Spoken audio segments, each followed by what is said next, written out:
to the 6th Invitational live here from Montreal, and we are just about ready to get into that first quarter-final on Xbox between Mind Freak and Lethal Gaming, and we're going to have the pick and bans and then get cracking on another best of 3.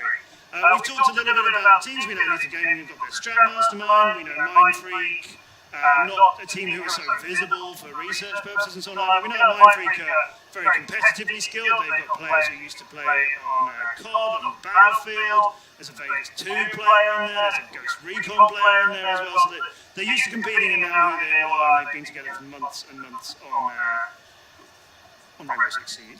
Yeah, like, while they have a different meta, while they play slightly differently too, like their map pool is pretty similar to that of North America. So as far as the big ban things goes, it's going to be a pretty standardized set of choices. We're not going to have any crazy things here. We may see a skyscraper jump out of this, just because it has come into the meta for a lot of teams recently, because it plays so similarly as some of the older school maps. It's not as different and groundbreaking as some of the other DLC ones that came out. So we may get that in there, but to just see another Chalet, Clubhouse, Oregon, or Consulate 4, like that would not surprise me in any way. Right, Kicks. Here we go, Kicks. Where do you think this is going to go? We've already got the About Chalet straight away. And Bank's gone. Keep up. Bank's not a surprise. Bank on Xbox, it doesn't get played. It just never touched. So nobody likes it. That said, Mind Freak played Bank 5 times in the qualifiers. But that's Lethal banning it because... Yeah, because they played that. Ban. So Lethal have banned Bang, Mind Freak have banned at Clubhouse. Not a meta, though. Clubhouse ban from Mind Freak, again, makes sense. Lethal break themselves as being they're a strat-heavy team. They have their strats, that's their practice. And Clubhouse is one of the most strat-based maps there is. You can't get away with just running and gunning everything in there. You have to have a plan. And if Lethal have plans for it, that's where Mind Freak don't want to play. I wonder if Oregon is going to go now. Lethal played Oregon 5 times during the qualifiers, so if Mind Freak don't ban Oregon, nope. Consulate. So Mind Freak's banning all of the dynamic maps, all of the interchangeable maps with the lower strat levels. And then Lethal Gaming, on the other hand, they're banning, well, Bank is definitely a target ban, and they're also banning, well, slightly, I suppose, more strat-heavy maps with Border, compared to maps like House and Consulate, and Chalet especially. So Mary's going to be still there. So there's Skyscraper. Canal's kind of an interesting pick because it's similar to Bank. It's always been EU Xbox Season 1 and 2 map, and it fell out towards Season 3 and across everywhere. So it's interesting to see it back in. Lethal played it 4 times in their qualifiers, and Mind Freak played Canal twice. So they're obviously both happy on it. It's another one which doesn't have well to pre-planned full-time strategy, so it does sit for Lethal very well. Cafe Dostoevsky. Interesting that pick on Cafe is not necessarily in line with their previous map bans. Go on, sir, the pick and run. Another sir, the pick. Well done, that's 7. Okay, so Cafe, Canal, and Oregon. Yeah, Lethal picking Canal, no surprise, we said it's a strat-heavy map. They played it 4 times in the qualifiers, they're very comfortable and they're probably happy with that. Cafe, as Kick said, being a pick for Mind Freak goes against every other that they banned. It's kind of what they were banning. So it's interesting, okay, obviously that means that they know more than we do about Lethal Gaming and they're all counter bans. That's gotta be, pretty much the only explanation for something like that. That's a good bit of introduction. You ban all these maps which play in that style, and then you pick one left that's played in the same style. Exact style. Do you want to play it or do you not want to play it? So clearly they know more about that particular map and the particular maps that Lethal Gaming like to play. Or they've got stats of their own on those maps, which may go against the style of what we've seen them banning, but they might go, yeah, but on this map, surprise, we know what we're doing here. It's Cafe first, though. Canal and Oregon. It feels like if this goes to all 3, it's in Lethal's favour. They've played Oregon loads. Yeah, Canal and Oregon are 2, again, strategy-heavy maps, which, if they are as reliant on those and as good at them as they say they are, they'll have that in the bag, and I'm sure they're confident with it. Cafe's the one that's really saying, let's play on Cafe so we know we get one then. Possibly, like Cafe, it's a bit more fluid. You have to be a bit quicker in your rotation. We saw it from the PC games earlier on. It's like teams that go in with no real plan. It was, we don't know how to get inside, and then we get inside, and we've got to fight us alive, and we just fall down to 3 people because they're dug in and we can't do anything about it. So you need to go in it with some kind of mindset up, and you go in and you take down the first few players, but then you need to know where to go from there. And if they've got strategies in mind which quickly get crumbled by 1 or 2 kills outside, then their plan falls apart and it's gone. Whereas a team that can adapt that on the fly is going to come out and shine on top, just because the map offers very fast rotates, very speedy flanks, and the vertical play is another big feature, which a good coordinated team can then swing around with a good vertical play. Aside from the vertical play, Canal and Cafe are extremely similar in the same exact sense of you have to have a way to actually get into the building. You can't just walk in or roll. So you have to have a plan, some sort of form of an attack. And for the most part on Cafe, a lot of teams will try to take piano on the majority of sites, or they'll try to take red stairs, or they'll do something random, come from the lower levels and move their way up.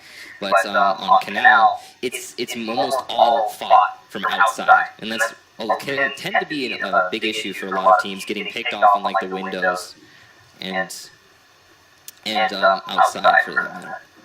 Yeah, so it's going to be interesting to watch how Cafe plays. Cafe's going to be the decider, right? If Cafe is a very much one-sided team affair, we could be looking at a very quick 2-0. It could be done.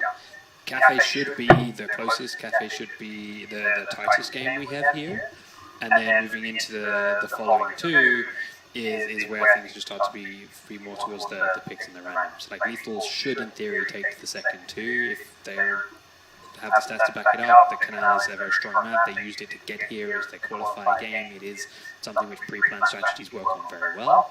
So if it's taken through that, they should have it in the bag. But if Mindfreak come out on Cafe and show us this team which can adapt and flow and smoothen around whatever's being thrown their way, no matter what plans Lethal have up their sleeves for the following strat maps, Mindfreak are just going to mould around it, adjust around it, and then take the wins in the same. Well, I mean, that's a huge part of this game. It is. Not only the strats, we always talk about strats, we always talk about how teams bring surprise strats to games. You talk about it in the weeks of the regular Pro League. During the seasons, you said it last year, the Season 3 finals, I remember you, Panky, saying, we cast this thing and every week we might see the same maps, but we never see them played the same from week to week to week. So we know creating strats is important in this game, but the ability to adjust to what's coming at you is something everybody's got, isn't it? No, not at all. They should do. I won't name names, but there are plenty of teams that I've personally played against who have the most amazing, most in-depth strats that they've worked out over weeks, and they held on to it so nobody could see it, and then they'll finally reveal it and they'll bring it out, and it'll work one time, and the next time a team will mix it up and do something slightly different, and suddenly their strat doesn't work anymore. Or say they're working on an attack, they're trying to methodically work their way into a site, they're getting their picks and they're establishing themselves in the perfect way to get all those, and the other team just does something spontaneous and unexpected. Oftentimes, teams like that will just fall apart. It's about finding a balance between being strat heavy and being a dynamic, active team that can do pretty much anything. There are a lot of teams out there who have like this one strat they'll use this one time, or here or there based on their situation. And then there are other teams who have strats for each and every bomb site, for each and every way they could possibly take or hold that bomb site. And this is the World Championship. This is, we've got 12 teams across PC and Xbox from all over the world, and it's a $200,000 prize pool, split $100,000 to each platform. Mm-hmm. You should turn up and know everything. You should be ready for everything, shouldn't you? Yes, but at the same time, for some teams it works better to not have an overabundance of strats. Sometimes it's better for certain teams to just have an idea of what they want to do. And one thing that I would note on is that when I was watching Dexterity play earlier today, they were very dynamic. They were very they weren't necessarily super deliberate about all of the things that they did. They had an idea of what they were trying to accomplish. They were attacking a particular side of a bomb site or something like that. They were coordinating, of course. But they didn't actually have super refined strats that were stuck them in one particular path. Except for one particular bomb site, which was Tellers. Nobody expected them to defend Tellers, first of all. And second of all, they had a really great idea as to how to actually do it. And playing against ESG, they must have expected the way they were going to try and counter Tellers, try and take it from above, and they played directly counter to that. They intentionally baited ESG into that. So, as a team, throughout most of the maps, they did not have set strats. But at the end there, they had a plan to take care of the other team. And that's a good balance. That's where they found where they're comfortable. And not all teams have that. Right, Mind Freak against Lethal Gaming. And first of all, Xbox quarterfinals here at the 6th Invitational. Let's go over to Enzo and Bloodbath, who are going to take us through this best of 3. All right, and before we actually get to the actual game, I want to talk a little bit about kind of something that's maybe might hint into the playstyle from each of the teams. We have a team named Lethal Gaming. We also have a team named Mind Freak. They're kind of, in my eyes, different mindset from how the teams are going to play. Lethal Gaming, to me, is a team that's going to be very strict, very aggressive with their gameplay, with their strategies. Where you think of Mind Freak, one of the things that I love about this game in particular, we talked about it during the ban phase at times, is the aspect of playing mind games with your opponent. And I think that's what Mind Freak, we might see some of them doing. I think they're in the best position to be doing that because they're the least known, and then the other team's the most known. So if you're going to be playing mind games, you're going to do it from a position of as much hidden information as possible. We saw some of the analysts, Kicks and Panky, trying to figure out and comprehend the banning that just went on. They banned all the maps that fit one type of profile and then went ahead and chose one of those maps. So I feel like that might be what we're seeing from Mind Freak, is a little bit of that mind game, a little bit of the uncertainty, the unknown. Yeah, and it depends. If Lethal is the kind of team that plays like how we were discussing, for example, Era, that tends to lose some initial rounds and then come back once they figure out the other team. If that's the case, then that might work out for them. But it also might be the case that that's almost a bait in itself. You know, if Mind Freak wants to take that to another level, they're like, oh, we'll bait you into this, and then we'll change it up as well. You've got to figure it out. Having lots of extra, not necessarily strats, as Kicks was saying, having lots of ideas for how to do something that aren't strict strats can give you that flexibility without having to over-communicate to your team. And Lethal being a team that, as I discussed, don't necessarily need to overly communicate, they may be a team that has a lot of flexibility in their options as well, and that could be good for them because they may be able to like trust each other and understand like, I'm going to go for this, and you're going to know how to help me with that without being a strict strat. And on the flip side of that, you think about one idea that on the attack side that you want to execute. Think about it from the defensive side, not even just any team in general, but for any team that's playing, one of the biggest things that will help a team win a defensive hold is knowing where the push is coming from. And so they don't necessarily know, okay, they're exactly pushing from this corridor or this alley at this point in time. Think about it in terms of Oregon. You know that the push is going to come from Red Tower. That's going to allow the defensive team to maneuver and get in position for a push that's going to come that way. Not necessarily exactly they're going to come down the drop hatch or come in from Blue Hall or what it may be. So I think that the ideology of how you want to get something executed or the information that you have available is sometimes more important to teams than this is exactly how we're going to do it. Because as Kicks and Panky had said, you throw a curveball in and what do you do now? You don't have that good adjustment capability. I mean, the maps themselves do lend themselves to certain strategies, so we'll see if they end up kind of leaning on the current metas just as that backbone. Yeah, and so let's take a look at those bomb sites here for Cafe. Looks instead we're just going to be getting ready as the operators are getting selected here momentarily. But with that, again, we talked about the different possible mindsets that each of the teams has. One might be overly aggressive. One could just be playing that mind game. A little bit of a different operator selection choice here. So let's take a look at how these games are going to unfold. Yeah, it looks like they were going to go at first to the second floor, the mining train room, but they decided to go upstairs instead. That's something that on the face looks like a very difficult one to defend because of that skylight, but teams have found out how to defend it pretty well. And you see the battles we discussed earlier and saw earlier over the Christmas piano room on the top floor. So if you can defend that well, you can defend essentially most of the bar, and as long as you control those stairs and those windows. So we'll see if they're able to do that, and if they are, it'll give them a good start to this match. And so like you said, kicking it off here in round number 1 is going to be Lethal, choosing that top floor bomb site here inside of the bar and inside of the cigar lounge here. Now, because they're bringing that mute, that makes me think that maybe they want to set up choke points here on those stairs and some of those areas to make it hard for them to get those drones in and get some good intel on that top floor. That way they can kind of choke off a lot of that, play some of the people on the top floor, play some people on other floors, but then the opposing team won't necessarily know where everyone's at. Well, unfortunately, it looks like an impact grenade just destroyed one of Ducky's jammers there, but nonetheless, he still has 3 left to go, and so hopefully he'll be placed in better position. Yeah, Mute definitely gets a lot of utility out of having 4 jammers, especially on a map that has good choke points. Like, the stairs themselves represent a nice choke point that gives a lot of utility to that. And the attackers aren't necessarily bringing a Thatcher or anything that's going to do anything about that. They're bringing a little more attack-heavy team other than Third Light. Yeah, and so right now we're going to be watching Ken's getting on those outside cameras. He's going to be spotting all of Mind Freak basically coming in from the Christmas tree spawn. That's kind of the middle spawn zone between the three that are optional here. And some would say the most favored. Yeah, I mean, there's always the idea of, like, one thing is worrying about spawn peaks, and the second thing is, like, where you actually approach from to get to somewhere. So seeing someone spawn does tell you a little bit about, but not too much, because there is the safety issue of your spawn. Yeah, but we can see Ramses' yokai is going to be in the white stairwells going down towards garage. Typically, this is actually a perfect spot. He's able to get up for 3 seconds, but it does get destroyed right away. That was very good eyesight. Yeah, I like that idea of using the outsideness for just a second, just like, peeking outside as a defender. Unfortunately, it didn't work out, but maybe we'll see that again, perhaps work out later. Looks as though Dizzle's going to spot out Lethal here inside of the mining room, and Ace wants to get on over the window. He's going to turn upside down though and get onto the roof. And this is what we see typically a lot of these attackers taking control of this floor as well, if you can't take control of the mining room. That way when you put a pressure from the top floor and push people downstairs, you can't take them out alive. Alright, so as the round unfolds, there's still very little interaction between the two teams just yet, but that is sure to change as we are halfway into the round here. Definitely.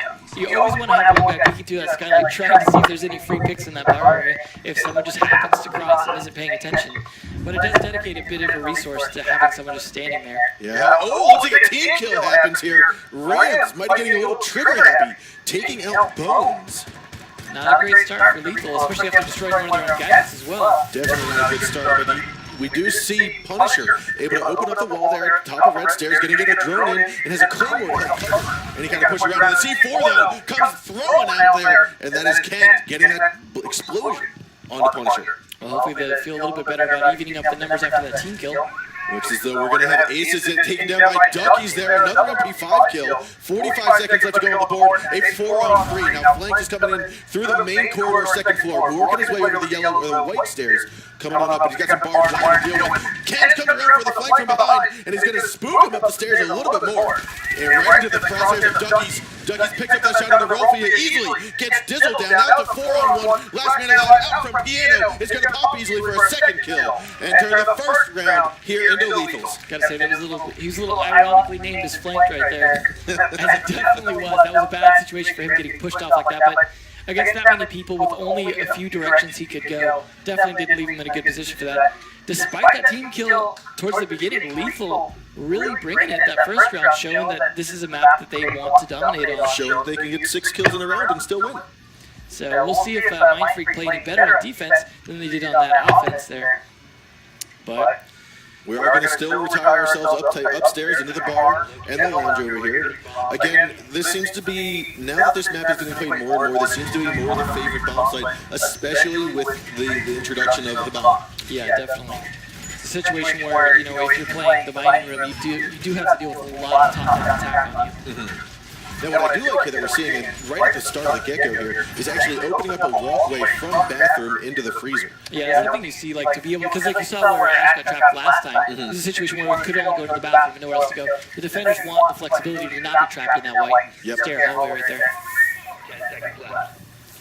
So looking up here, we're going to see Ralphie laying down some more barbed wire, making his way into the piano room, where we also have Flanks as well as a few others. Looks like we are going to see a typical possible 5-man onside defense, all playing top floor. I mean, it is a very spacious top floor here. Yeah, but they have opened up some flexibility. You see that hatch there, for example, being opened in that little cigar room, giving them some flexibility to drop downstairs and come up from behind. And I imagine they're probably going to have to use that at some point if all the pressure comes from the top. Lethal is making their way all the way up top onto the roof, and the majority of them, Duckies, all of them, coming on up. Rance is going to be following up the rear end here, as he does have the diffuser in hand. Flank holding on to the cigar lounge, holding on to the piano room, keeping his eyes on white stairs, as well as the entry point by Minibar inside the piano. Ken's trying to get rid of all the ADS as possible. Gets rid of one of them.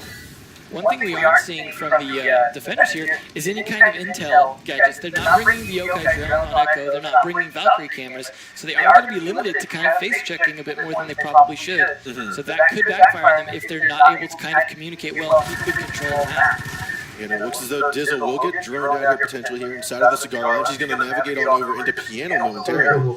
Looks like they managed to get down to red just fine without any opposition there. And that Claymore is going to help him from getting flanked from behind. Definitely good use of that as he tries to work through this castle door. See, this is something that I like seeing from an attack squad, is they're going to use that castle barricade to their own benefit, making sure that they can't get swamped on over from the side. You see him meleeing it, though. They might actually open it on them. Looks like Bone picks up a double kill into Dizzle and flanked, and that's going to be a double kill. Ooh, getting rid of it. A little bit more destruction there. Getting rid of a possible cam. But now you've got Kent peeking on down the hallway towards the top of yellow stairs. Wall inside of the bar is going to be opened up here by Reigns. That's his second explosive device being utilized. Capital Tower is going to get blown off open. Bones gets a triple kill, another kill here for the round. Still 2 defenders left to go. That's going to be Rolfie and Smoke over here. Now we have Rolfie moving on up the stairs. Kens gets 1 kill, and the final one from Kens. It is the Kens and Bones show today on round number 2.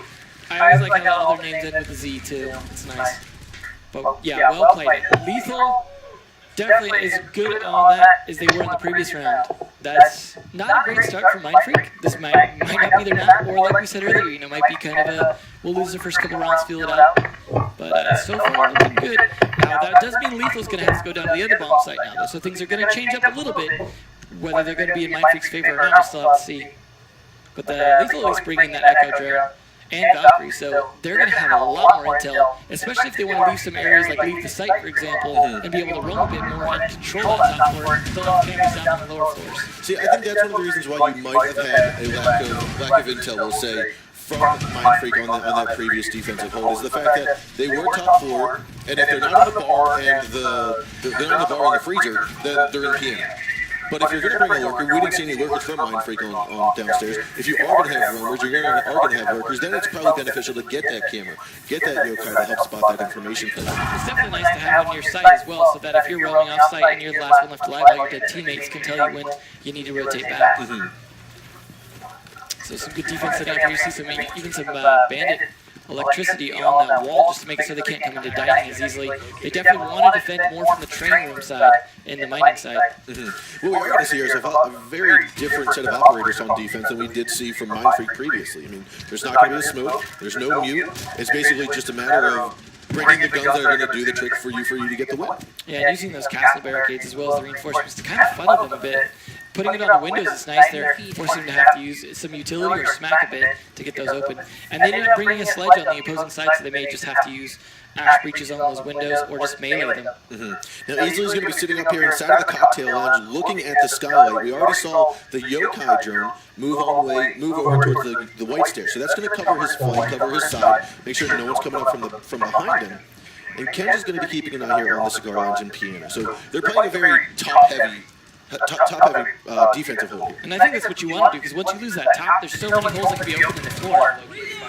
That's why you want to be poking around at that skylight, see if you can get someone like that. Yeah, it looks like Easily got a couple shots on the knees. Might have backed up a little bit. Ducky's going to get droned out of reading room and progress on over to the red carpet of second floor. He's going to have to navigate very quietly, though, because there are defenders or attackers around him.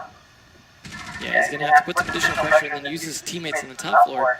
See if they can get in there. Just putting enough pressure on both the top and the side windows is usually enough pressure. Oh, and the nade from Rolfie will pick off Kens as he tucks himself into the corner of the cigar lounge. Now you still have Easily up there. He's going to hop over and get over the banister downstairs onto the middle floor of white stairs. However, Easily did take quite a bit of damage from that fall as well as the bullets hitting him in the back. So they're being forced to rotate down now as they lost the top floor. This is where it's going to be hard for them to recover unless they can control those guys upstairs, like throw C4, things like that. So here's Aces. He's going to be covering the top floor, just pre-fire the key spots that a lot of defenders will sit in. Now he's going to be opening up the rest of the floor here, DMR in hand. What I'm expecting to see here is a potential just opening of a floor that will land right above one of the defenders and force him out of position and get him caught by one of the other members of the attacking side. Yeah, that definitely requires some coordination, but it's absolutely a good use of butt. And we still have Ash, who came up the top of white stairs. Rams playing the Echo is going to be inside of the fireplace. But again, this is flanked. Looking at the kill, Rolfie's going to get another one as Dizzle easily. Bones finally gets a trade down in the capital. And it looks like Bones is not quite done yet. He's still managing to get a kill here. A 2-on-2 now as Thatcher has been killed, or has been downed, and Rams has killed off Ace. still looking pretty good for Mind Freak here. This could be their bomb spot. I mean, they're only up by 1, but that's still a good number when they've got control of the top floor. Definitely, and Rand's going to turn it here into an even count. 2-2, turn it into a 2-1. Now he's able to pick up one on Bones. Now a one-on-one as Dizzle takes down Bones for the count. With 7 seconds left to go, he's going to have to plan it in a mere 3 seconds, or Rand's going to get the win. But he's on the yokai drone, and he will get the stop. And then Lethal Rand is going to get the win here for his team. Nice. Well played. Good use of that at the end there, stopping that plan.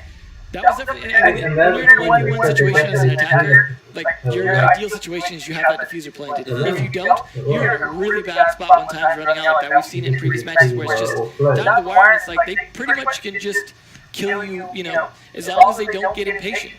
And that's one of the things, I think that's, to me, that's one of the determining factors on whether or not an Echo is particularly viable on a particular map, is if the bomb sites are separated from one another.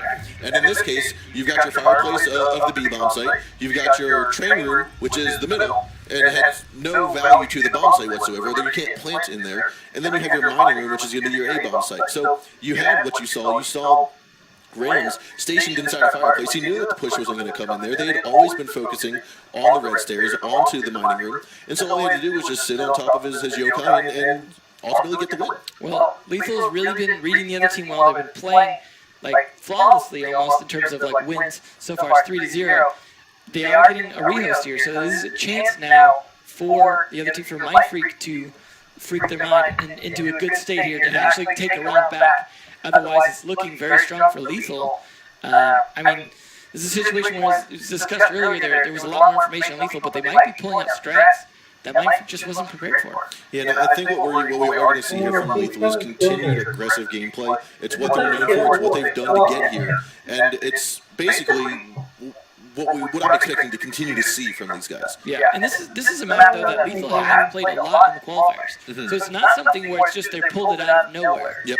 But they obviously show why they play it, right? Like they know what they're doing here. They've got some good strats. But it is all on, like, can Mind Freak do something that's just out of the middle? Otherwise, like, it's going to be a situation where we're going to see a repeat of the same 3 rounds that we just saw, and then it's going to be over and on to the next map. Yeah, I mean, if I had to pick a map where I would see Mind Freak excel on, I would have picked this of the 3. And the reason I say that is because with Cafe, to me, it doesn't necessarily come down to the final seconds and you have a 4-on-4 rush in, and then it's just a bloodbath, so to say. No pun intended. But the other 2 maps, you have Oregon and you also have Canal, correct? Yeah. Canal. So those maps, a lot of the times they are push into a window, push into box, or push downstairs to the main stairwell, or get inside of kids' dorms, wherever it may be. Those always seem to tend to get down to the last 5-10 seconds, and then it does become a very aggressive, a very chaotic kind of closure to the round. Yeah. And so when it gets into that, that's kind of where your instinct takes over. And I think Lethal has very good game instinct. Yeah, and we see them using that to just, like, we saw some great pinches, for example, on remaining players where they're not just, like, trying to get into these one-on-ones. They're obviously coordinating. And I don't know, I mean, they said during their thing that they don't necessarily need to talk, and maybe we're seeing that. Maybe we're seeing them not even having to say that out loud to coordinate that. They just know there's a guy over here, and they both just, okay, cool, we'll control. That's what I would like to get to see. I'd like to see if we can get their comms on stream and just hear crickets. I mean, that's what I'm thinking is happening, because their cohesiveness right now is above anyone's expectations, I think. I mean, we're seeing a few of the players doing a lot of the killing, but this is not a game where killing is the only thing. We're seeing a lot of players doing a lot of work regardless of killing. Yep. And I think that's just good coordination among all the players. I feel like you talked about killing, and some teams or some players might be above in the leaderboard due to kills. But again, it comes down to the information. There's not everyone's going to get 20 kills a game. You're going to have some players that might get 1 or 2, but it's the support and the value that they bring to that team. And I think that's something that is underrated or underlooked by a lot of people. It seems like Mind Freak might be one of those teams, as they just are not bringing the Intel gadgets to be able to provide that information. And I think that's a change they need to make ASAP, because as you can see, it's not working out for them. Yeah, and so we are going to get back into the lobby here. It is round number 4. It's 3-0 right now with Lethal Gaming leading. This is map number 1 here on Cafe. Second map's going to be Canal, and the final map is going to be Oregon. Now, if Lethal take this, that puts them a match point. And being on a match point 4-0 is almost impossible to come back from. It is happened, but it's so rare. It's a hurdle that you just you don't want to come across. It's a hurdle you don't want to even think about having to cross. And so this is going to this is my eyes in Mind Freaks. If they don't make it here, if they don't make this round, I guarantee map 1 is going to go to lethal. Yeah, it's not like you give them, but they had that break just when we did the rehost. They had a chance to really think about it, hopefully thought about, like, why are we losing these? And can we make at least one big change that's going to do it? And I hope that's the communication. I hope that's getting intelligence, being better prepared. But unfortunately, looking at their lineup, it's not. They're not changing that up. They're still bringing the other kind of utility operators that are not providing them any intel. Should have bringing Mute to deny some of their intel, but without some of their own, they're just being forced to play more static positions. During their interview thing, they were talking about playing very disciplined, and I'm worried that means playing very static. Is something that Kix talked about being a liability sometimes. Definitely. I mean, what we're seeing here are a very similar setup to what they previously lost on this defensive hold up top floor. And so what I would like to see is something get changed up, and it looks like Rolfie might make that indication as he's coming out here right outside of the miner. I'm going to open up that window a little bit and then pop on over to the red stairs. I'd almost like to see them try a spawn peek at this point just to really throw lethal off, but not going to happen. So for the time being, it looks as though we actually have Jaeger, who's managed to get his way all the way downstairs to the basement. That's Rolfie. He's right now trying to poke his way out of the door. Going to double hit it, draw the attention of some of the attackers, as now he's able to scoot around over here inside the bakery. Still very aggressive, and now he's just getting the attention of Lethal. Yeah, he really wants them to have to drone and work downstairs, it looks like. And whether they'll pay off or not, it's hard to say. But it is definitely a good idea, especially being a 3-speed operator. You can get out of there quick, not be trapped in those noises you made there. See him rotating even back down through a different spot. I mean, no one's going to be expecting that hatch to be open right there. Yeah, I mean, he did grab the attention of Capital. Capital was on the scissor lift inside of Christmas, looking out over the ventilation second roof. And so he saw the crossover, going to be calling him out, saying he's on second floor. This is going to allow the Jaeger to come up from underneath and get a better flank. Yeah, you can sometimes use those calls against them, although, hey, Lethal aren't making a lot of calls. Here it is. Wall inside of Piano's going to get opened up. Bones is going to be the first one in, but he's got to drone it first. At the sides, he's going to go in blind. Could this prove useful for him, or is it going to be the end of Bones for this round? I think he's using a reinforcement against them right there to give himself a little hiding spot, but the floor being open, looks like he's a little antsy about. He's pre-firing the corner. Looks as though Dougie Zoe is going to get injured here. Looks like from Cigar Lounge.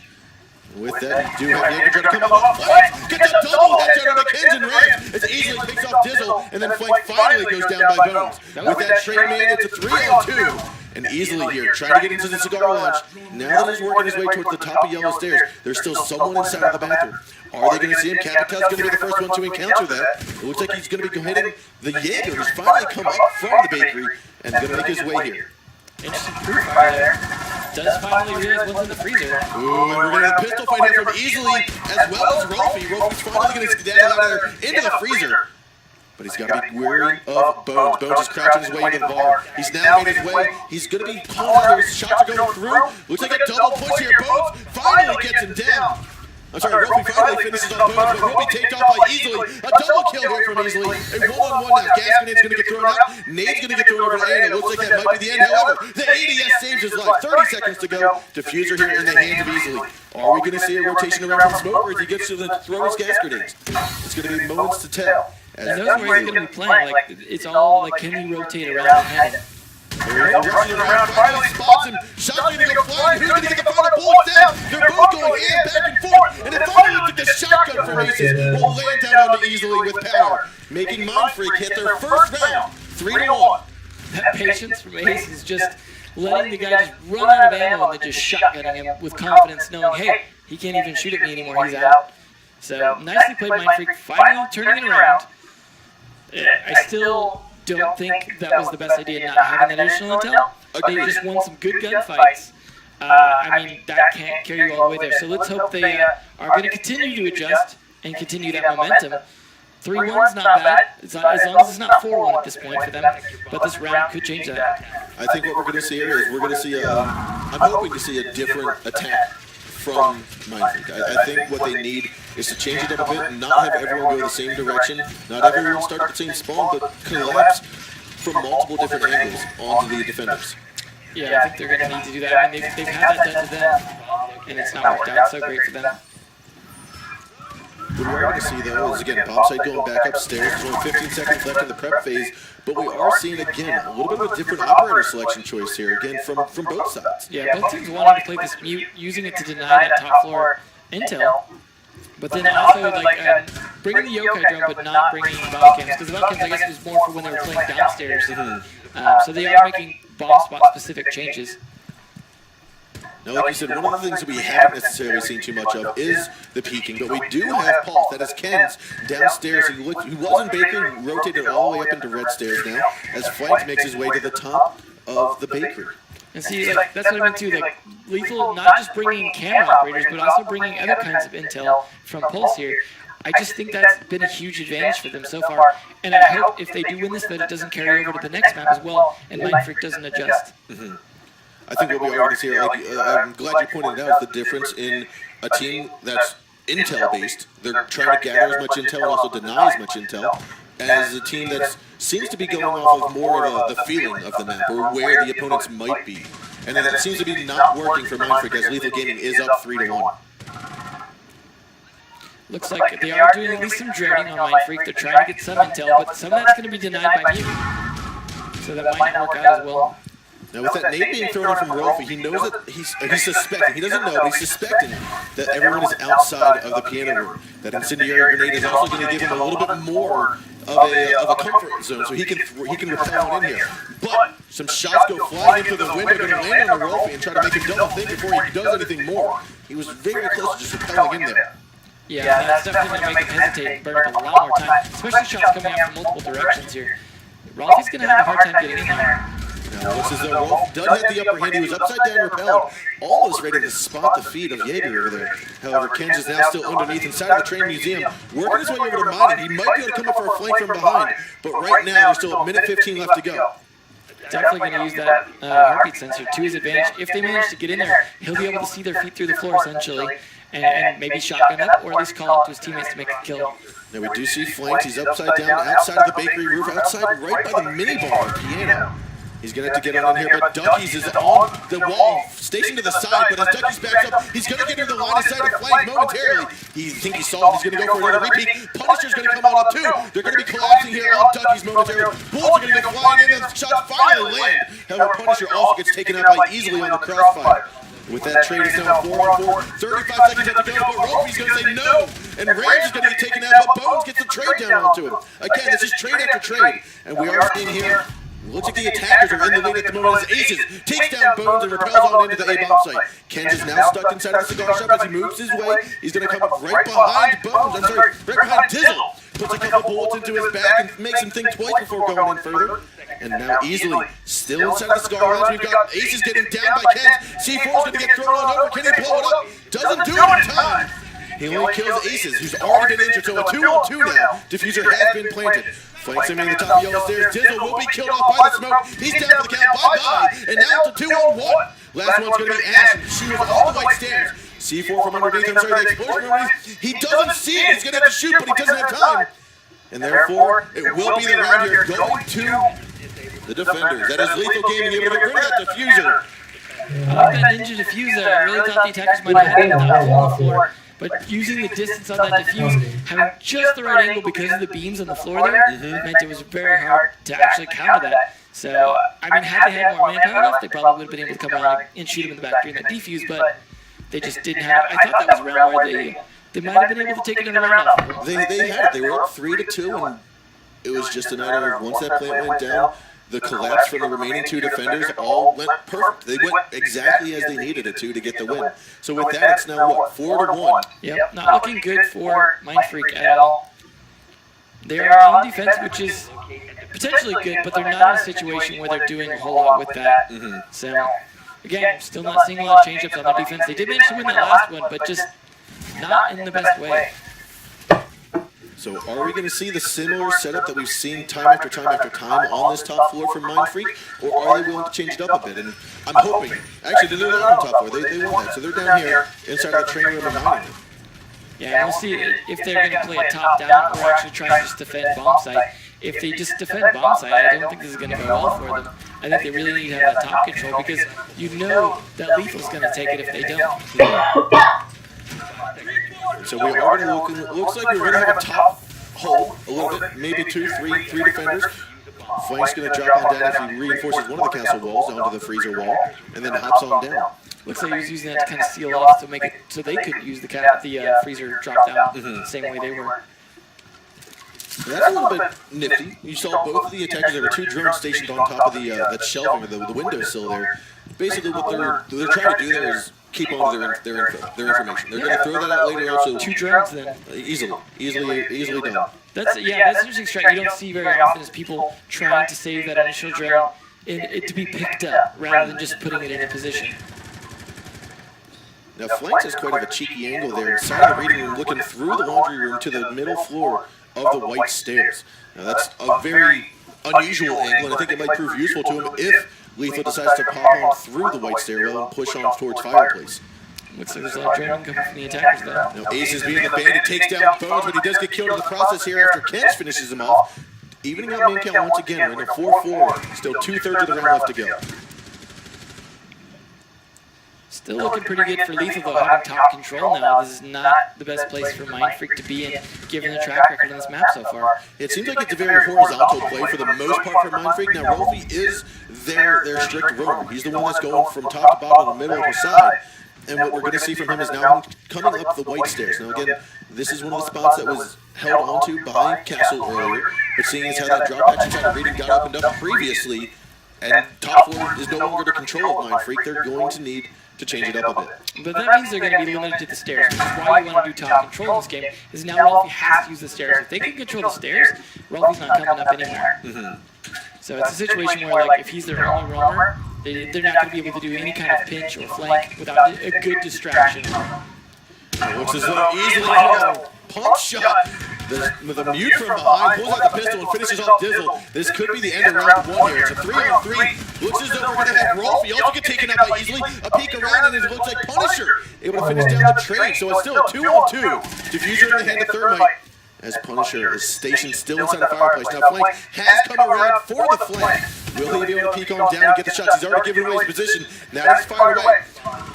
Looks as though the diffuser gets planted and Punisher will go down. Last one alive is going to be Flank. To his left is going to be Ace. He gets the shot in a 1-on-2 right now. And there's going to be the final shot. Rams able to finish down Flank. And that is going to be match number 1.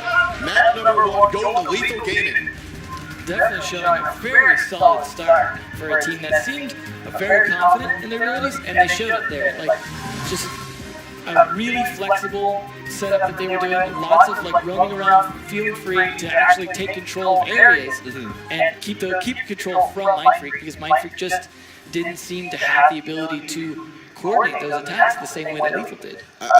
What I felt like happened is a little bit like what Kicks and Panky said is they had a strat, they wanted to execute it, but Lethal threw in curveballs, little nicks and nannies, little here and there, and that basically made that strategy go out of whack. And Mind Freak, I don't think, was able to adjust as well as some other teams that we've seen here today. Yeah, and assuming that Lethal have similar play on this next map, that's not going to be great for Mind Freak at all. It's going to be hard for them, and we may see a 2-0.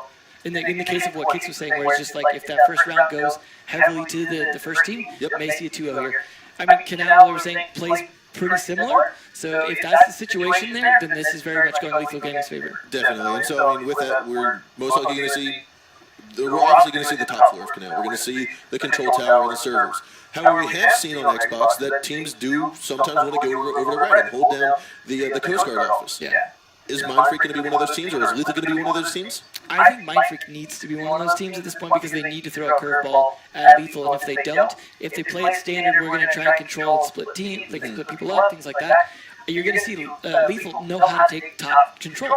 And regardless of which bomb spot you're playing, that's what you do on White Building. And if they do that, it's going to be very difficult for Mind Freak to come back from. Yeah, and I mean, like you said, they play very similarly, and so with that, we are going to see some of the highlights from today's matchup here on Cafe. And again, a lot of these matches, a lot of these kills will be going back and forth. Lots of trades happening. Yeah.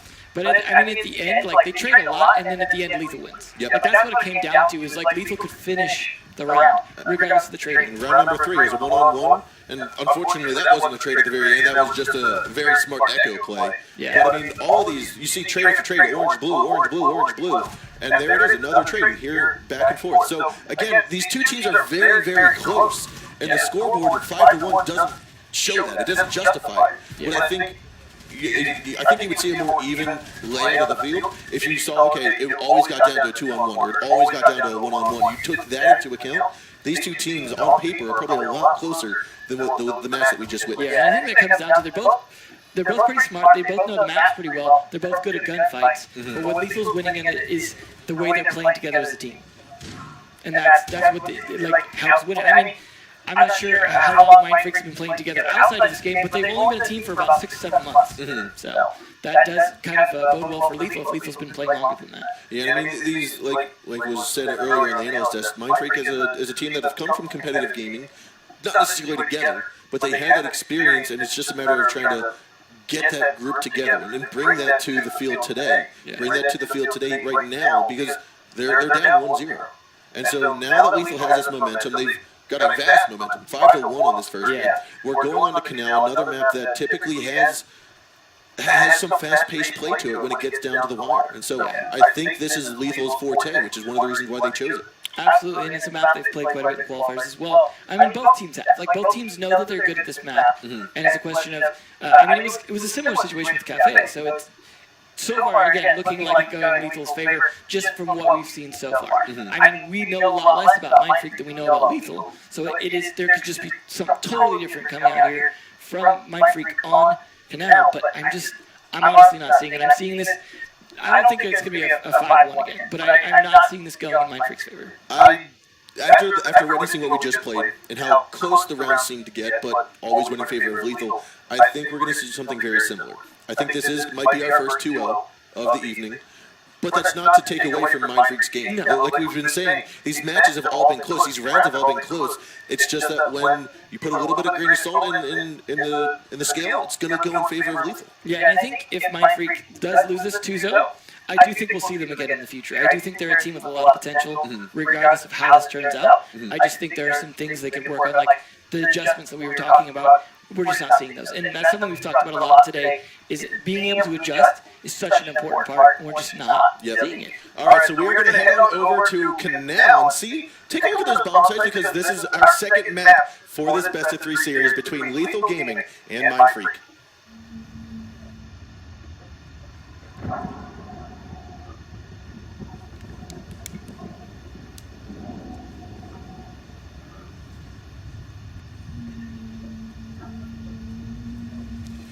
All right, so here we are on Canal. Again, this is one of those maps that, like you said, plays very similarly to how Cafe went down.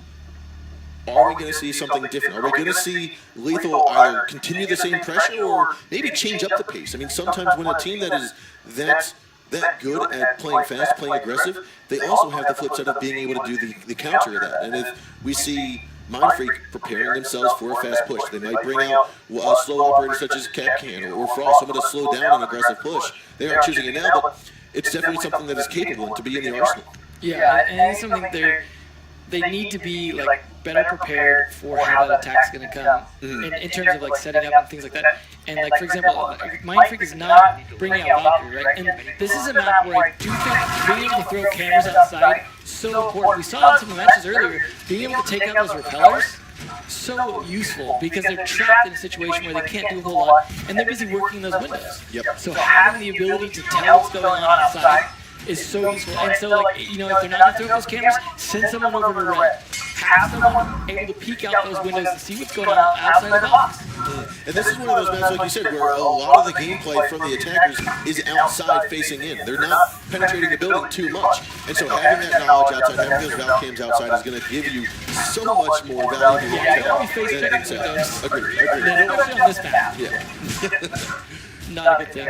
So, we're not seeing a lot of really, especially unique setup. They are bringing Mute again. This looks like pretty much their same lineup they're always playing with, for the most part, on defense. It's not anything specific to this map so far. Now, again, this is a little bit different. Seeing the attackers push on into the boat room right away. Now, judging by the speed of Ken's going through this floor, going through this site, I believe they've already identified that there are no roamers. He's really just getting them through, getting pathways he's able to get on later on. And then aggressive Ash play sometimes can really catch people off guard, especially if it's the first round as well, and no one has felt anyone else out yet. Sometimes you can get away with that, even if he had caught someone with their pants down in red, he might have been able to take them out first. And it looks as though Rolfie is going to get into it with Kenz a little bit. Kenz is inside the red German hall, looking down right towards jail.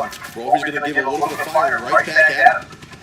Looks like he's pitched a little bit between two windows here, but he's using as much of the level as possible to try to protect himself. And that rotate hill is definitely working in his favor right now. Now, Rams just called him out. He drove it out into Matt's room, said that, hey, Rolfie's in here between the two windows. Stay on the Kenz because we need to get that kill. Easily, however, is underneath inside the cafeteria, inside the kitchen, looking right up at the hole that's been made by, I believe that it's Castle that's inside of there. It's great how they took control of this floor. That's not great for Mindfreak because it means they don't have like any way to stop them from doing exactly what's happening right now because they just don't have control of this floor below them. So what we're seeing now is Isley and Kenz. They both know that someone's inside the server, and they both know that he's on top of the drop hatch. You can see Capital already trying to just push bullets up through there. They are just completely taking map control here. It's surprising, but we do have someone, I think, downstairs. Yeah, this is going to be the Jaeger. However, Kenz peeks on him from Matt's room up to jail cell, is able to take down the mute, and Bandit's going to be forced out of there. Now Jaeger has come back around. He's going to pick up one kill in the bones. That's Rolfie now peeking around. He's going to get onto Kenz, as Kenz has managed to get inside of the Matt's room.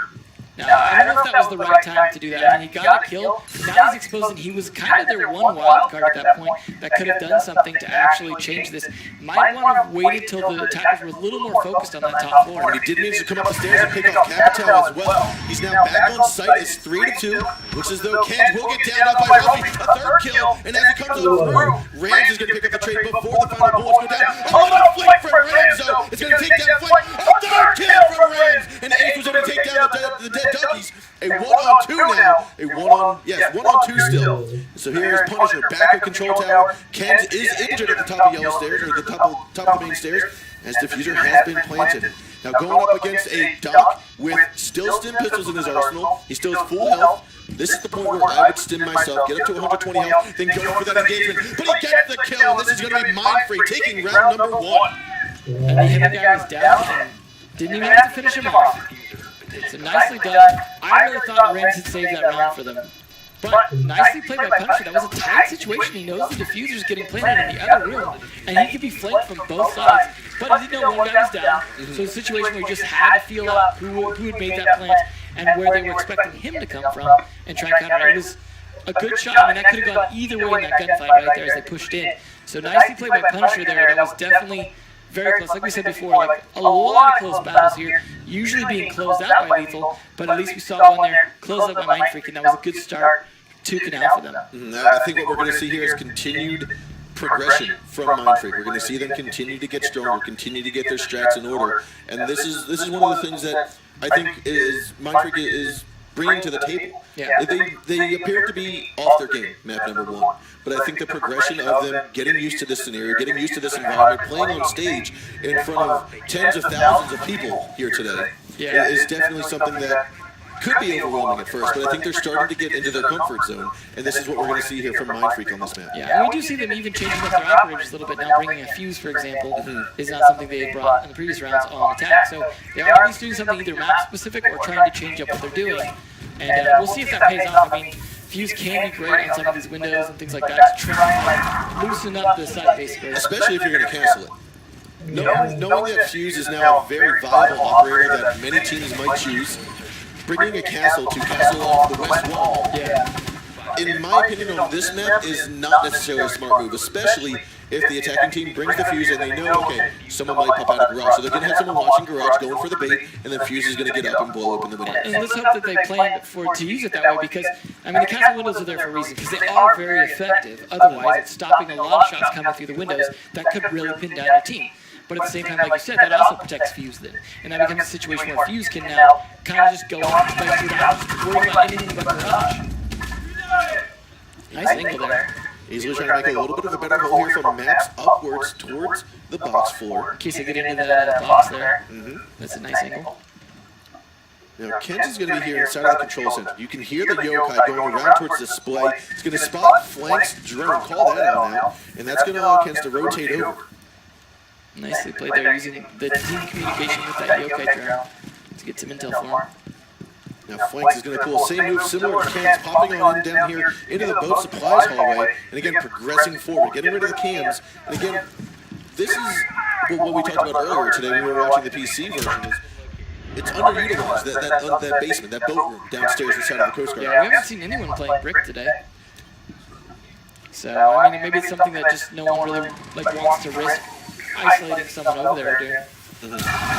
Here, box has been opened up, and a hard right is where we're going to see Kens. He pops on down and gets Puncher, moves on over to try to get another. He's done, he's going to pick himself back up, but Ace is there to take him back on down. It's a 4-on-4, Mankind is now even, but a couple bullets are going to go to the ball of Echo as he scoots on over into the connector between A and B. Nicely played. I almost got that kill on the Capital. That would have been pretty strong there, getting those 2 kills. But missing a shot. Ooh, incendiary arrow easily takes down Aces.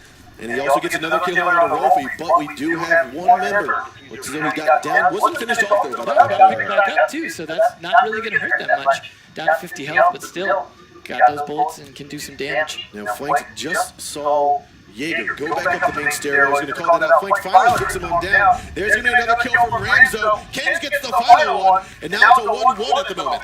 That was definitely a much stronger play that time from Lethal. That was a bit more what we expected to see from them given the last round. That was them playing a bit more like they did on Cafe. Definitely. I mean, that first round, maybe not as much.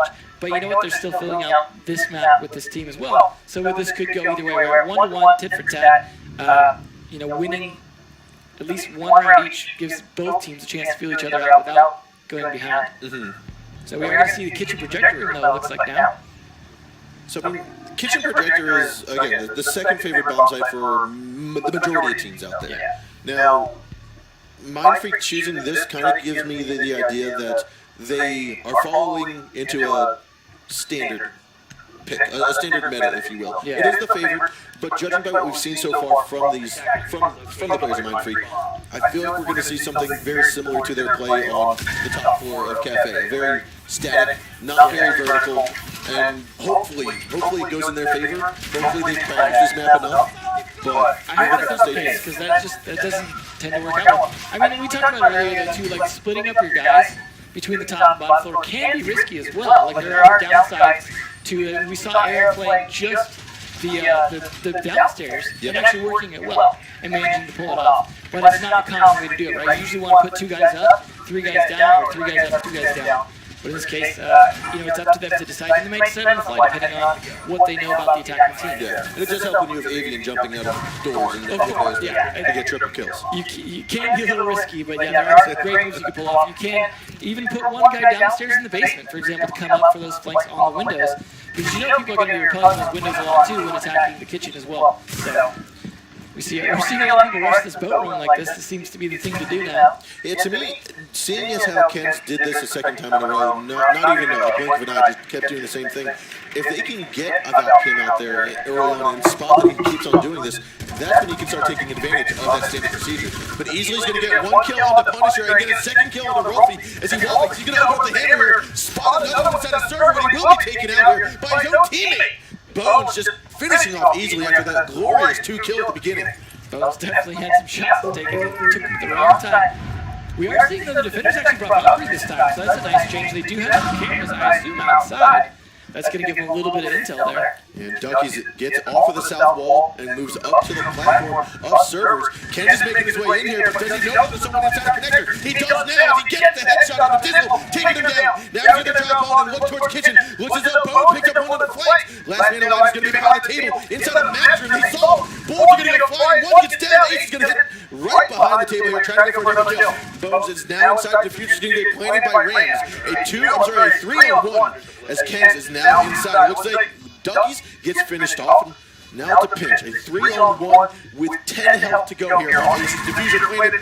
This is not looking good for Mind Freak. And Kens comes around outside the kitchen into the match and gets the final kill on the Ace. There wasn't going to be a whole lot Aces could do in that situation. Having the hallway around him was just going to be like a point for them to come around on him.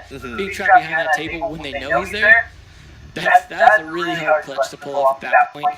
I mean, I liked a lot of their defense, but at the end they just lost too many people. I like that they at least adjusted and brought Valkyrie to get the cameras there, but they just, I think the aggressive play of Lethal just caught them off guard right there. They weren't ready for that fast of a rush, and I think because they just gave up too much control too fast. I agree with that. I think it was a little bit more aggressive than what Mind Freak was prepared for. Yeah. And that definitely played into them not executing well when it came to defense. I feel like that was a good read by Lethal, saying like we can take map control fast. Let's do it. Let's take as much control as we can quickly, and then just pinch on them hard. So definitely looking again a little bit Lethal favored, but it has been, like I said earlier, tit for tat. So if this goes again to the attacker side here, to Mind Freak, then it can continue to go back and forth until someone changes the pace. I think what could have aided on that Mind Freak defense hold is when they had people up top, instead of giving the north wall repel to the sledge that ended up getting 2 kills inside of the kitchen, I think what should have happened is you hit the control tower, the circle monitor's control tower window facing north wall. You hit that once, just get a sound. So you can tell if someone's repelled. You can even call it out. You don't need to go for the peak. Just sit there and listen for the call out. Absolutely. I almost always want to crack open that window just to at least put the fear into them to know that they have to watch it. They have to watch 2 directions. And as we saw, they ended up with a team kill because of that window. A little bit too late there. They had already got those 2 kills. But we are here underway. This is round number 4. We still have Lethal Gaming up 1-1. In brick though this time. One is actually, Ken's is over in the brick. Maybe taking advantage of those aggressive back pushes. So this should be interesting to see if Kens can pull this off. Maybe get a flank if they're just not careful. Rolfie though, getting that shot to the ducks from the top of red. Very nice angle there into it. Honestly, that was actually possibly a window bang there into him. Yeah, that might have just been a lucky shot in terms of like firing on the window when someone. Rolfie's going to be seen here by easily. Some bullets go flying. A very nice angle, a very nice peek. However, he does not get the kill. Kent, however, will pick up the trade. Even if he doesn't do any more damage than this, he's already going to put so much delay in their game over here by playing brick. Kent is coming around to the side. Dizzle's going to move on in very shortly. Rance is going to drone it out in the way, but right now, this all comes down to a 4-on-4, minute 40 to go, and we do still have Kens over here inside of Coast Guard. This is a typical spot that Dick gets droned out, gets closed on very early on, that has not been done yet. I think he's definitely going to use that to his advantage. And now he can just kind of hide for a while. Wait for them to either try and find him and counter it, or just let them forget about him. Wait for them to just be like, oh, well, he's over there. And then come around. He's a 3-speed operator. He can make it back across pretty quick and do some serious damage from behind. You see Ralphie already having to watch that now, because if Ken's over there, totally worth it. Now you do have Mind Freak trying to run ahead. We can now get into the top 4. We know 3 are on site, and only 1 person is up here. Rolfie picks up another kill on the Kens, turning it into favor here for Mind Freak. And again, still 1/3 of the round left to go. They've got the arsenal to do it. Dizzle's going to be on the north windows here, repelling into servers. He's going to be very cautious of the floor. Has just been annihilated by all those fuse charges. Drop that skip back there by Dizzle. You can see the push coming on down there shortly. Nade's going to get thrown in. 40 seconds to go. Thurman's got the diffuser. And still, you have the yokai still alive here in Echo's hands.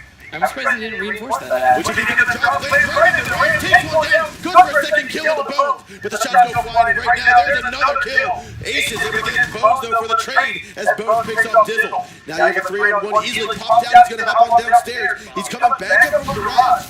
And the incendiary arrow is not going to be good for him. He's got to go through that in order to get onto site. Or peek around where Punisher is waiting for that shot. Nicely played by Mind Freak. I mean, I really thought Kens was going to put a bigger crack in what they were doing, but Ralphie was waiting for him to peek out that door, and it worked. I mean, they got, unfortunately, it was just the rest of the team over in white just not holding up the defense, and then just getting separated and annihilated there. I mean, maybe that fuse charge helped, maybe that really put them out of position in a situation like we talked about earlier with the castle windows and the fuse charge being a situation for them. Obviously, Lethal wanted to do the same thing, but in that case, maybe it just backfired a little too much on them, getting them out of position, forcing them into Mind Freak's guns. Yeah, I think there's 2 ways to deal with a winner like Ken's over inside on top of red. You've got 2 ways to deal with him. Either collapse on him and take him out, or forget about him and just cover your rear. And I think they chose the latter, and that ultimately got them the win. They were able to get in top floor, cover it down, they pushed on down and got Bones and the rest of the defenders on site. All they had to do was just wait for the flank. Yeah, and obviously it didn't help, I think, as well that Lethal did not reinforce that monitor hatch. They left that open, and then Sledge was just able to open it and jump down and get some kills when they weren't expecting because there were so many explosions going off. Yep. So it's a situation where like maybe they left that available to rotate, but if you're going to leave it available, either open it or just be ready to rotate when you know it's open, or potentially open. So that might have cost them the round as well. So we are back here. This is round number 5. Sides are even. Scores even between the two. This is map number 2. Now, Lethal, again, Kent's just going to go right on downstairs again. The same alley. Oh, he's going to change. Oh, which way you going, Kent? Which way you going? He is going to go all the way up top. And it said not get down to his normal boat room. I think maybe he's a little worried because he played in the brick building last time. He's worried someone else is going to copy what he just did. Not a surprise there. So here we have Wolfie pre-hitting some of the walls or some of the windows here. We do have a very heavy top floor hold. And that's most likely because everyone's up here. And we only have one defender downstairs. That's going to be the Jaeger, trying to come around for the flank and possibly just lay a little bit more pressure here onto the attackers as we do get underway in round number 5. Shots coming out from that window, just not able to hit anyone, but I think Easy's going to be a little worried now. Easily will see Punisher's feet before Punisher's able to spot easily. The fact that you have an upside down repel, Easily knows he's there, he's already looking for the toes. He doesn't need to get the headshot. Now that is more risky, showing your bottom half first. That was definitely a risky move when he had a nice angle, but I think he wants to force Punisher out of here because then they can take control of monitors. That could be pretty big for their attack. So, I mean, this is wasting a lot of time. Easily is so focused on here. However, you do have Duckies and Kens trying to work their way on the west windows. So again, with all this destruction, the fuse charges going out from server platform, looks as though Easily and Ken's going to pick up Punisher and flank. They've managed to make their way into control, and now Dizzle going to be one of the ones that falls to Kens as well. Rams picks up 1 kill onto Aces, but before that happened, Ace was able to take down the Thatcher. Before Roby's trying to get back on site, a very quick collapse here by Lethal. They're going to take round number 5. Now that's Lethal breaking back, well, not really breaking back and forth, they're still continuing the back and forth pattern there. So far we're seeing, as we discussed earlier, we saw defender, defender, defender, defender. Now we're seeing attacker, attacker, attacker, attacker. Like I said, Canal is one of those maps where we see that a lot. And as we said earlier, first person to break that, generally going to win. So if Lethal wins this attack round, I'm going to strongly favor Lethal closing out this map and winning for today. Agreed. I think it does come down to that momentum. It comes down to breaking, also breaking that momentum of the other team. And so when you do, like you have that attack, attack, attack, and then you ultimately get that defensive hold, or vice versa. It's just a matter of, okay, now we go back to doing the same thing. Going back and winning the map or the round that we're supposed to win. And they're technically in the better defensive spot as well now. So they're in a situation where hopefully they can defend that, and if they can, then they break that pattern and take it home. If not, you know what, at least they won the first map, so they're in a situation where they get a chance to recover and forward it. So Lethal's in a pretty good position overall right now. They're sitting tight, they're on their bomb site that they want to be on, they've won it previously. Now it's going to happen. Now they've got the intel because they get cameras out here. They just need to use that to really feel out if Mind Freak is changing something or not. I don't feel like that Valcam is going to go through. Oh, it does. Magically. Yeah, hopefully that's something they've practiced. You really don't want to be messing around with random cameras in a situation like this where those cameras can be very critical. Yes. When you see Ashes taking out that camera right there, obviously they don't want cameras up. What we are going to have here again is a very similar line to what Mind Freak did the previous attempt here. Now, we saw Mind Freak collapse and get this win. Or, I'm sorry, they did not get this win. What I want to see here, though, is how are they going to handle a hold or a push onto the south windows or onto the east windows. We saw them try to go west. Worked out-ish for them. There's a lot of windows to mess this up. They could definitely change it up. Ken's though waiting for someone to push from that red brick now that he's not playing over there. We are seeing a bandit swap though inside of the box. We can hear the growling, the grunting from Thermite trying to get that charge down. EMP is going to go out as well. Now Ken's is coming around for this flank. No drones to spot him yet. He's waiting to see, is there going to be a call? Is there going to be any kind of sound cue that tells me there's someone on top of red? Because right now this is very risky. Do I open up this window? Do I jump right out? Do I just bait them by trying to get their attention? Who knows? And this is the decision that a lurker, that a roamer in this game needs to make. Now they know he could be playing over there. He's out and he's able to get that shot on the Rolfie. There it is, Punisher trying to trade him off down. Now Kent goes for the push, gets detected. And therefore he's going to travel back on site. And I don't know if he's going to stick around, but it looks as though he might. That was really unfortunate for Ken's not getting to that shot in time, but it is going to distract him a little bit now that they know he's there. But now all Kent really needs to do is just keep on looking through that jail bar window to look up towards the west windows, which is where we saw a lot of the members here from Mind Freak.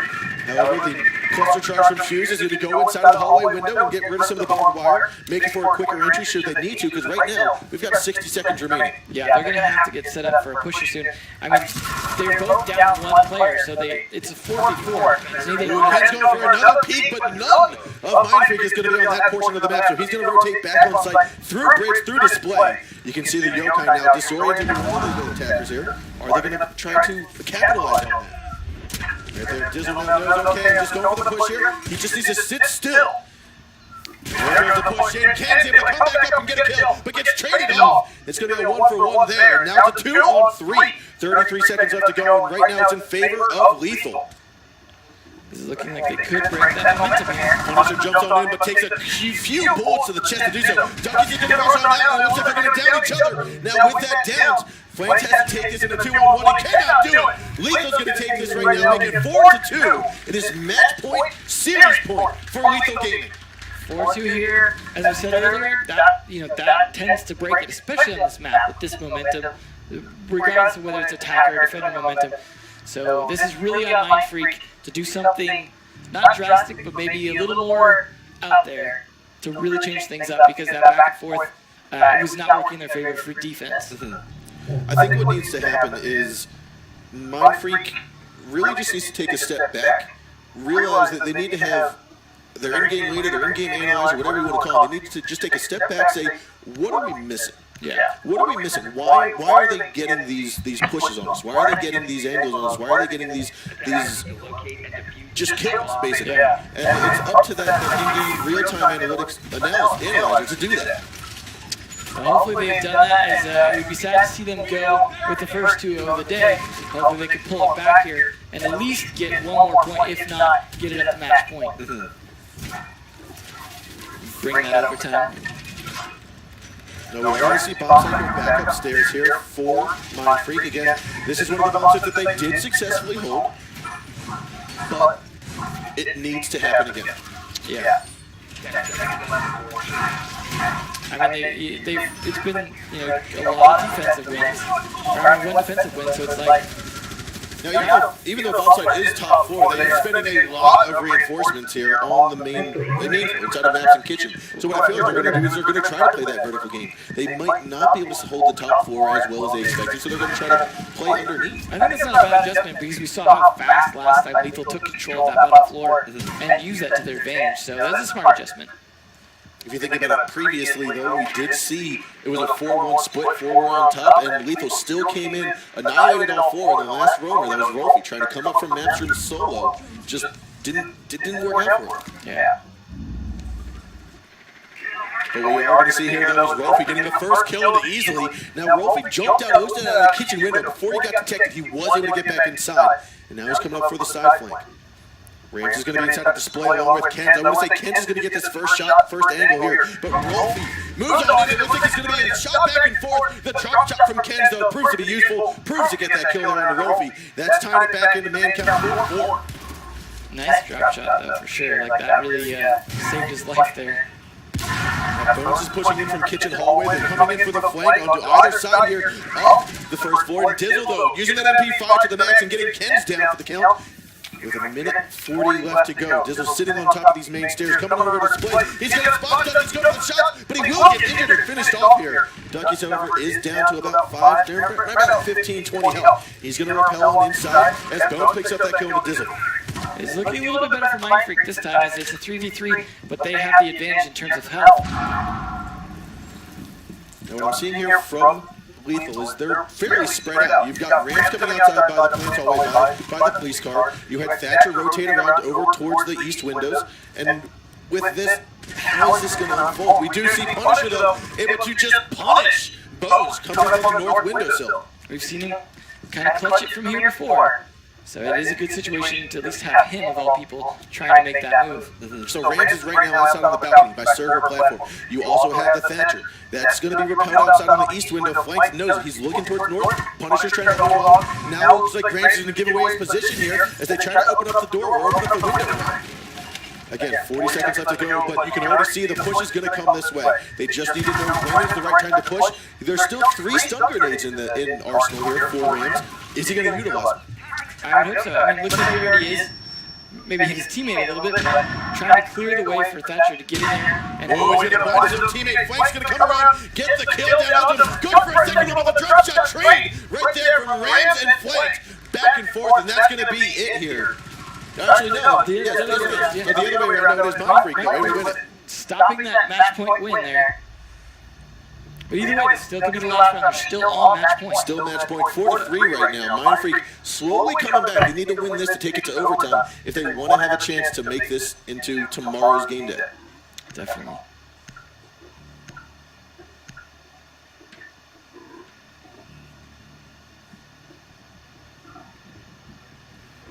Now with Mind Freak choosing attack side there, we're going to go with that fuse again. We're going to see, I believe we saw the sledge coming out. We had the fuse, the capital, the thermite, and the ash. Now what we saw previously on Canal, when we were watching, when we were doing the PC version, we saw Hibana. And Hibana was basically coming up from sailboat, opening up the box hallway or box wall very early on. Those long angles. The very long line of sight. And that's something that we haven't been seeing from either side here today. No, they're not as concerned with doing that. It seems like, I mean, they're not even bringing Hibana on the attacker side here. So, I mean, this is a different box, but still. So, I mean, definitely differences in meta and how the teams play. So, that's a good thing, though, for the diversity of how these things work out. And that's why maybe we're seeing attacker side instead of defender side. Yep, and now we're going to see the majority of Mind Freaks start out here by construction, moving their way forward, getting rid of the cams first. But what I'm curious about is where is going to be Rolfie. Yeah. Rolfie's kind of been that player that's been doing a lot of work for Mind Freak, and I want to see how he's going to be playing in and what kind of role they're going to put him in for this potential final round. I think it's going to be pretty important given how pivotal he's been into a lot of these rounds. You do have Lethal, though. Lethal is all stationed here. You've got two top four. I want to say the other three are going to be downstairs. But we are finally going to see this drop hatch get reinforced inside the control tower. So with that being said, now Rams is taking his drone, his yokai, down here into the loading docks, into garage. Scoping out, okay, no one's here just yet. And so that's going to allow him to get some more intel and then potentially move that back up to help out Kens.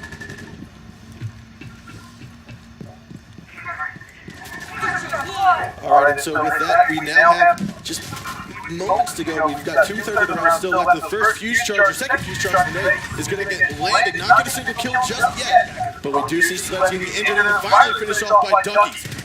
5-on-4 at the moment, and right now we're going to be spotting Duckies going up against Flanks right here, going onto the north windowsill. Easily is going to be inside of the control tower, and you also have Rams there as well. But there's going to be one kill here from Easily right onto Rolfie.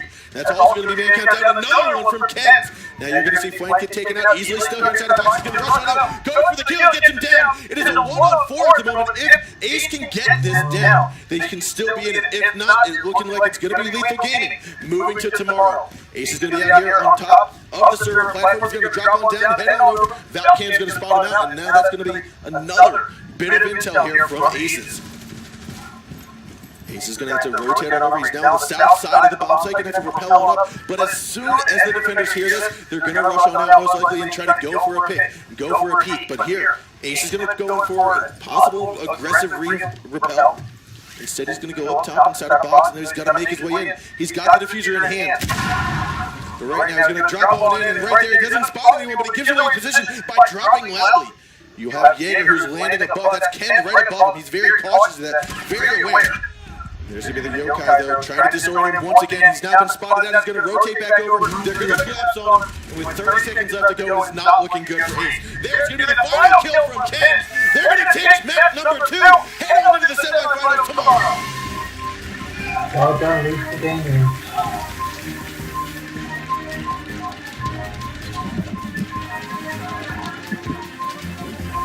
Very nice job here by Lethal Gaming, taking home their first 2-0 here at the 6th Invitational. This is the quarterfinals, the first one of Xbox.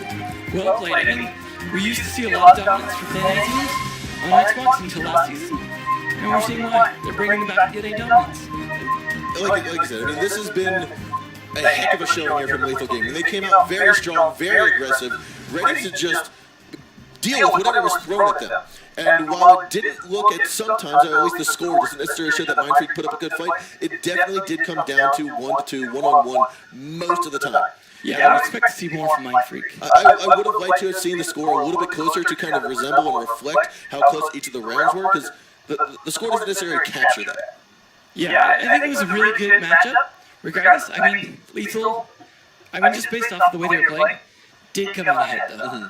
And I'd like to see, more matches between the NA teams and the Australian teams for this reason. Yeah, I mean, I can tell you that the bonds formed here between Xbox players and Xbox players, or even cross-platforms, they go beyond just today. They're going to be going and playing with each other. The friendships that people make here are definitely something that are going to be long-lasting. And I think it's hard for Oceania, especially because they're isolated, right? You're going to be dealing with ping issues with scrimming and things like that. It can be a little bit harder for them to be more involved in the scene. Yeah. So, I mean, with that, we did have a lot of great plays. We had a lot of a great showing from both sides. Now, my question is going to be, did Lethal Gaming give away too much information to their opponents, which are obviously watching right behind us? So when it comes time to play tomorrow, are they going to have that much of an upper hand? I think they're just going to have to be smart about their map picks and bans then. Say, like, we don't play the same maps then. Yep. So we're going to take a look at some of the highlights from the previous map here on Canal, because we're going to head on over to Matt, who's got another player here from Lethal Gaming to do an interview. Matt, over to you. Thanks very much, Bloodbath and Enzo, taking us through the first of our Xbox quarterfinals, and what an amazing game that was. And so far in our day of quarterfinals, got to be honest, Rams, that's the most one-sided we've seen a game. Well, we've been preparing for this for a very long time. I've only been on 2 teams ever, and this is the second one, so a lot of work has gone into everything that we've done. You guys have been clearly coming into this tournament with a lot of preparation. You knew you were going to be playing them. We had to switch the games around to have you guys up first. But I saw you before you came out ready to do this. Obviously, you're playing, an hour, 2 hours a bit earlier than you expected. And you guys were like, no, we're ready, we're good to go. You've come into this whole thing, like you said in your video, expecting the big W, yeah? Yes, and, playing a couple hours before we're supposed to doesn't make that much of a difference. How much more, practice can you put in like 3 hours? There's only so much, You have also been online as a team, as an org, Vic as well, like a lot of messages from you guys about how much you're looking forward to this, how ready you are to come here. And again, let's talk about that video that we played when you guys walking out. You're going to win this thing, we're really confident, we're ready, we're going to turn up and do our thing. So you guys are full of confidence. Obviously the map, that match demonstrates the skills that you've got here. Was it easier over Mind Freak than you expected? I didn't quite know what to expect, but we knew that if we came out and did our best, that we were confident that we would win no matter who it was against. And I'm hoping that the next matches will just show the exact same results. Maybe not so one-sided, because obviously we're playing against former world champions on every round continuing from here. But when it really comes down to it, we feel like we're very prepared, and we've been preparing for so long, like I've already said before. I love seeing how much confidence is just coming out of all of you guys, but also you're all very relaxed. There was no time, obviously, during that game when there was any kind of sense of panic that this was going to be difficult. But you were saying to me just now before we went live, you found it harder to do some things in that game. Although the score says, you put them down 1-5 in the first map, you found that harder in some ways. Yes, on Canal, we usually are able to get the box open. But they had a bandit and a mute going at it, and it was very difficult to kind of time when we were supposed to do it. And we couldn't push from underneath to get the bandits and the mutes out of it, so we had to not come up with a new strategy on the fly, but that was something we talked about, hog reaching in through the windows, and then I had to push the hallway because I had no other option, and I had the bomb, so I had to get in there, and just once we were in and got like a couple of numbers in our advantage, 4 versus 2, we were very confident, and we just knew that we were going to win that round. Well, that was a decisive way to make it through to the semi-finals. So, ladies and gentlemen, we have one of our semi-final matchups done due to these guys winning that quarter-final. Lethal Gaming will be with us tomorrow. Congratulations to you and all your guys. Let's have a look at a replay of some of the action on that, and then we'll break it down. Beautiful moments from within their game. Some multiple occasions, this one especially here, where we see players stepping up and going above and beyond. This beautiful play from them.